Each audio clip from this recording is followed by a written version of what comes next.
Exciting rides, water slides, delicious food, live entertainment, and challenging games make amusement parks and attractions popular destinations for family vacations and leisure time activities. Each year, millions of people come to places such as these from across the country and around the world.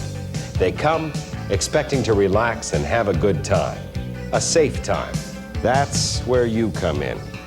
An important part of your job is to help assure the personal safety of each of our guests, as well as yourselves and your fellow employees. Remember this important fact. Happy people doing pleasant things are not thinking about their personal safety. As funny as this incident may appear, this situation could have led to a serious injury. Remember, an accident is an incident that shouldn't have happened. That's why we believe that accident prevention must be the #1 goal on our minds at all times.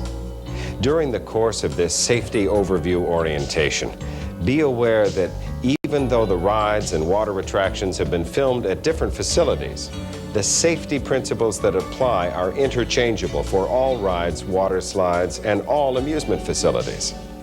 Every employee is not only responsible for enforcing the safety regulations and procedures that apply to their ride, slide, or job station, but also for those that apply to the facility as a whole. Over the years, we've seen guests do some pretty strange and unsafe acts. Some safety concerns resulting from guest actions may best be illustrated by watching a guest named Elwood enjoying his day.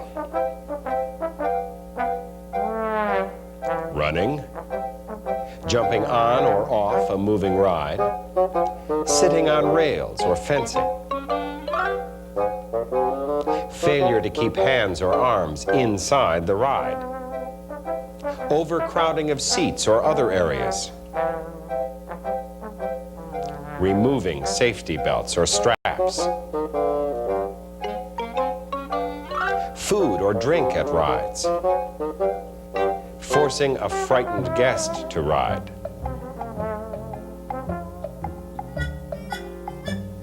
intoxication or drug use,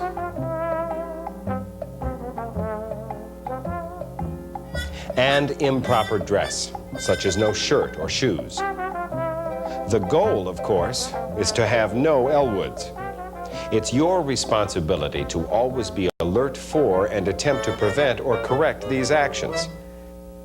A courteous verbal reminder may be all that's needed. In addition to general safety, you as employees are responsible for the safety regulations, procedures, and inspections that apply to your equipment or job station. All safety features must be thoroughly checked and the inspection documented on the appropriate form. All required safety equipment and signs must be in place. All equipment must be test run in all modes of operation before anyone, even an employee, is permitted to ride. To assure the safety of our guests, the smallest malfunction must be investigated and corrected by qualified personnel before operation may continue. It's extremely important to watch small children carefully because these little people do not see the need for caution. Before starting your ride, all attendants must check all safety belts, lap chains, and safety bars.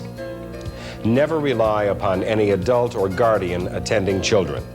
You make the check. After you've checked all the seats and before starting your ride, look one more time to make sure no one has moved out of their seat.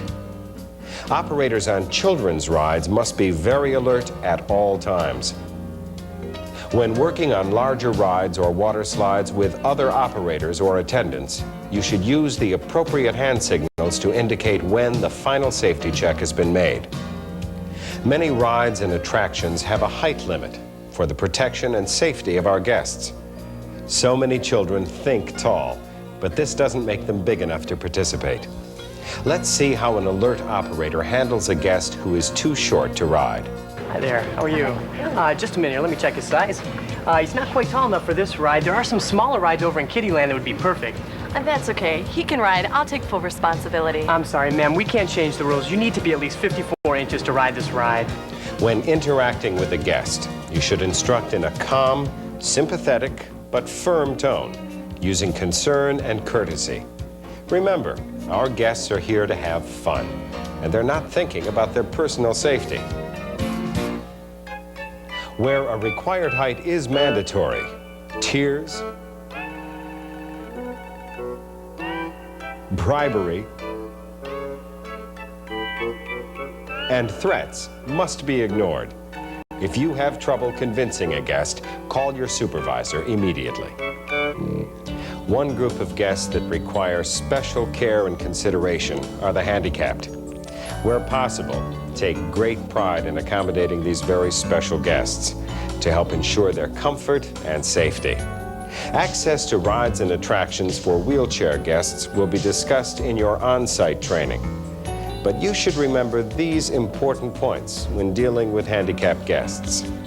1, except for obvious courtesy, you should not assist in moving handicapped guests because each medical situation varies. You haven't been trained as to the proper lifting and carrying for every handicap. 2, some guests may not have the strength to participate alone and should be attended by at least one responsible person who is familiar with their limitations. Even so, if the ride is not suited for them, they should not be allowed to participate. And 3, follow specific procedures as outlined by your instruction manual or supervisor. Signs may inform guests as to the kind of ride they can expect to experience. It's part of your job to help guests make an educated decision as to whether they should or should not participate at a certain attraction. Remember, it's your responsibility to enforce all safety policies and help guests understand them. As employees, you have some other responsibilities as well. First, dress neatly. Guests will relate your personal appearance with safety and your authority. Always look your best. Which employee do you think our guests will respect and obey more readily? Know the layout and location of all attractions and facilities. Could you tell me where the closest restrooms are? Sure. Just walk down to the end of these buildings and turn to your right. Oh, thanks. You're welcome. Be sure to read and study all manuals and handbooks and review procedures and policies frequently. Never operate equipment unless you've received complete training and authorization. Take all training seriously. Ask questions about anything you don't understand. And always operate your ride or equipment exactly as you were trained. It's very important that you allow no one else to operate your equipment who has not been thoroughly trained and authorized. Remember, we're depending on you for the safety of our guests and fellow employees. Be alert and attentive at all times. Never divert your attention from your job or be distracted by friends who may try to get your attention during work hours. Hey Jim, what are you and Sue doing tonight? I can't talk to you right now. You'll have to catch me on my break. Stay seated, please. Stay alert. Be aware of the proper action to take in case of an incident. Know the procedure for stopping and quick evacuation of your attraction. Operating your equipment demands your complete attention. Remember, a well-trained employee can often spot potential safety problems before they occur. There's more to your job than just safety. Relating to guests who are unhappy or injured must be done in a manner that will reduce tension. Let's take a look at a wrong way and a right way to handle a delicate situation. That was pretty stupid, lady. This wouldn't have happened if you wouldn't have tried to get off the ride while it was still moving. Well, nobody told me. There weren't any signs. Signs? You don't need signs. You need common sense. Common sense.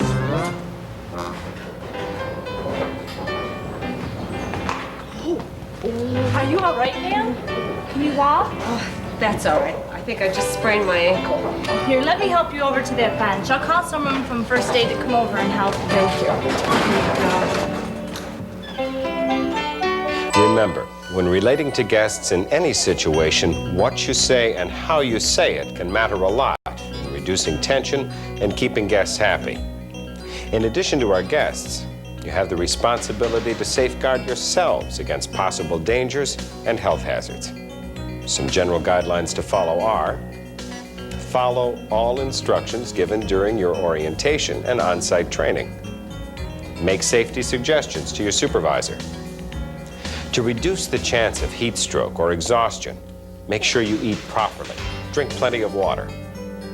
Never operate equipment without receiving the proper training and authorization from your supervisor.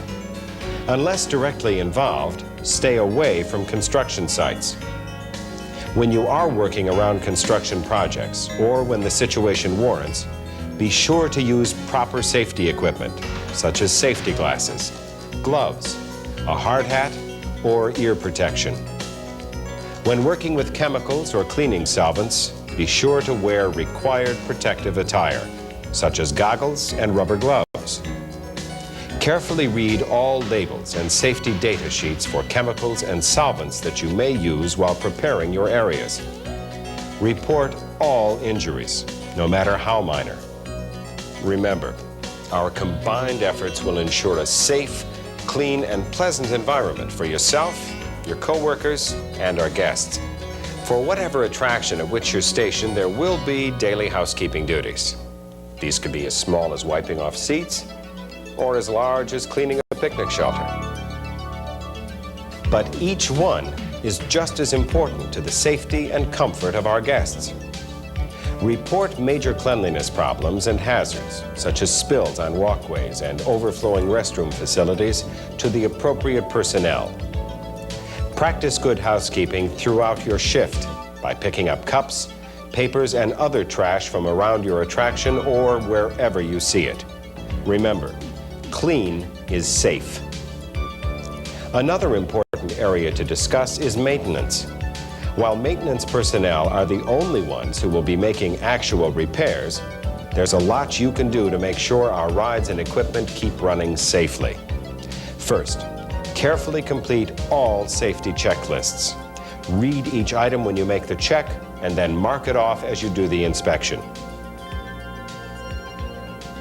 Be especially alert for loose, broken, or missing nuts and bolts, tripping hazards, sharp edges, worn safety straps or seat belts. In addition to the routine inspection, all equipment operators should constantly watch for needed repairs during the day. Immediately report any unusual noises, sharp edges on water slides, or other problems to your supervisor. Every employee, whether operating equipment or not, should look for common safety hazards such as bare electrical wires, or improperly grounded plugs, spilled lubricants, and protruding objects. Never attempt to make repairs yourself.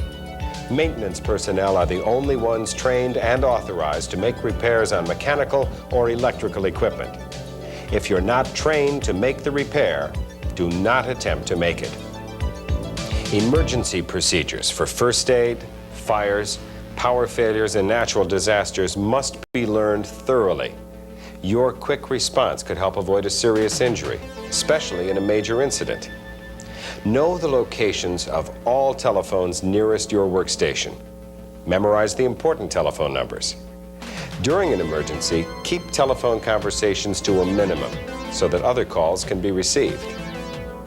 Become familiar with the locations and operation of all fire prevention equipment. There are different types of extinguishers for different kinds of fires. Water, CO2, dry chemical, the most common, and halon, which is used for computer or electronic fires. Most extinguishers work by pulling the pin, pressing the lever, and directing the discharge at the base of the flame. Make sure that used or discharged extinguishers are returned to the appropriate department for replacement or refilling. If you work inside, make sure that fire exits are not blocked and that all exit signs are working. You should learn the exact policies and procedures regarding the safe handling of fires. With regard to first aid, know the company's first aid policy. It's a good idea to learn and understand basic methods of life-saving, such as CPR, the ABCs, that is, airway, breathing, and circulation, and the Heimlich maneuver. General accident procedures should include stop operation of the ride, slide, or attraction. Assist the injured.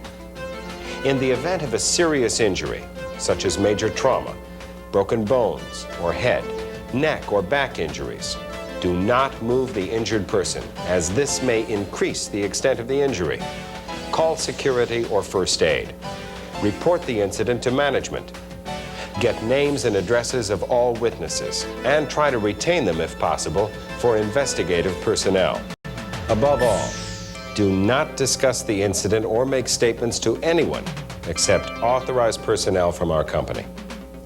Another incident that requires immediate attention is a power failure. It's a good idea to have authorized personnel turn off circuit breakers to prevent accidental startup or damage to equipment when power resumes. You'll learn more about this in your on-site training. Assist guests in exiting rides and darkened buildings. When the power comes back on, you'll be given permission to test run the equipment, after which you may resume normal operation.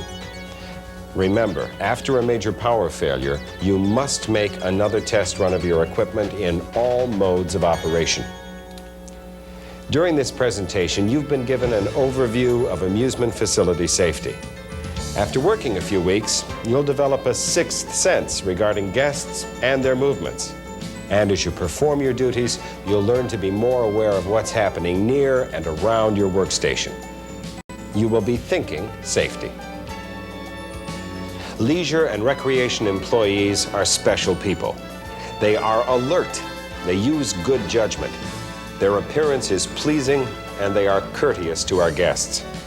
Because our guests get special treatment, they keep returning to amusement facilities and attractions around the world. Because of you, our guests know they are welcome. They know they will have a good time.